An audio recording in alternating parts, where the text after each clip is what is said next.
Good morning mga kamegs! Nakatry na ba mo aling squash mash mga kamegs?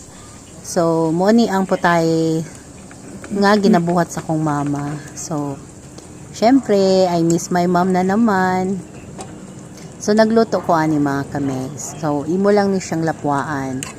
Pahumokon, tapos inganion, pisat-pisaton. Tapos magisa kag lamas. Asin, bitsin, toyo. Tapos maingon-arin na siya ang result. Tapos depende sa mong pagtimpla o butangan ba ni mong sugar gamay. Basta ano siya, pwede siya pang sudan, pwede siya i-dip ni mo sa bread.